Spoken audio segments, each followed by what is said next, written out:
Hello viewers, আশা করি সবাই ভালো আছেন।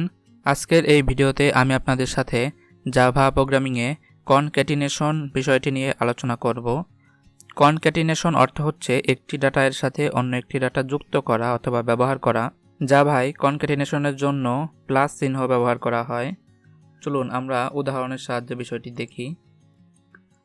আমরা এখানে দুটি ভ্যারিয়েবল তৈরি করছি, স্ট্রিং ভ্যারিয়েবল। আমরা এখানে দিচ্ছি নেম, দিচ্ছি জাভা। এরপরে আমরা একটি ইন্টিজার নাম্বার নিচ্ছি এস ইকুয়াল টু, আমরা সাপোজ আমরা দিলাম 20। আমরা চাচ্ছি এই দুটি ডেটা একসাথে যুক্ত করতে বা আউটপুটে যুক্ত করে দেখাতে। তো আমরা আউটপুট লিখে ফেলি। আমরা যদি এইভাবে লিখি নেম স্পেস এজ, তাহলে দেখুন আমাদের এরর দেখাচ্ছে।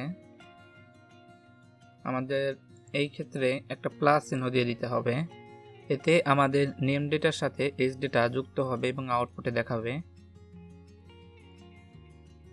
দেখুন একসাথে আউটপুটে দেখাচ্ছে। আমরা যদি এখানে স্পেস দেই তাহলেও কিন্তু আমাদের আউটপুটে আলাদাভাবে দেখাবে না, আউটপুটে আমাদের একসাথেই দেখাবে।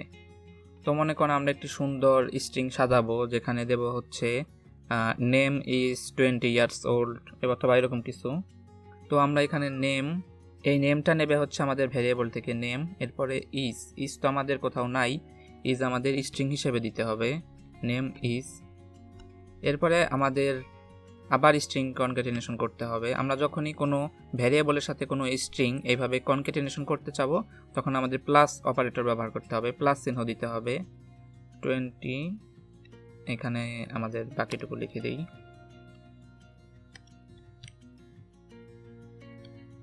কিন্তু এখানে দেখুন আমাদের নেমের পরে আমাদের ইজ চলে আসবে, যার জন্য আমরা এখানে এটি স্পেস দিয়ে দিচ্ছি, দেখতে সুন্দর হবে। এবার যদি আমরা আমাদের কোডটি রান করি, তাহলে দেখুন আমাদের সুন্দর করে স্ট্রিংটি দিয়ে দিয়েছে, নেম ইজ 20 years old। এখানে নেমটা হচ্ছে আমাদের এই জাভা এবং এজ হচ্ছে 20। স্ট্রিং কনক্যাটিনেশনের বিষয়টি এভাবেই হয়ে থাকে। তবে একটা জিনিস মনে রাখতে হবে, আমাদের এই স্ট্রিং কনক্যাটিনেশনের সময় এই দুটি ভ্যালুই যদি আমাদের কোনো ইন্টিজার নাম্বার হয়, তাহলে কনক্যাটিনেশনের সময় যুক্ত না হয়ে তাদের যোগফল নির্ণয় করবে। যেমন আমি যদি এখানে দেই নেম প্লাস এজ এবং আমাদের এর ডেটা টাইপটি আমরা চেঞ্জ করে দিচ্ছি ইন্টিজার। তো ইন্টিজারের মধ্যে আমরা তো স্ট্রিং রাখতে পারবো না, আমাদের ইন্টিজার ডেটা রাখতে হবে, আমরা রাখছি 30।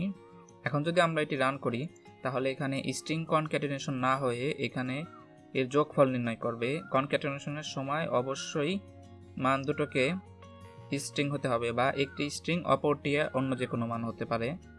আশা করি কিভাবে স্ট্রিং কনক্যাটিনেশন করতে হয় তা আপনারা বুঝতে পেরেছেন। ভিডিওটি ভালো লাগলে সকলের সাথে শেয়ার করুন, লাইক, কমেন্ট, সাবস্ক্রাইব করে আমাদের সাথেই থাকুন। ধন্যবাদ।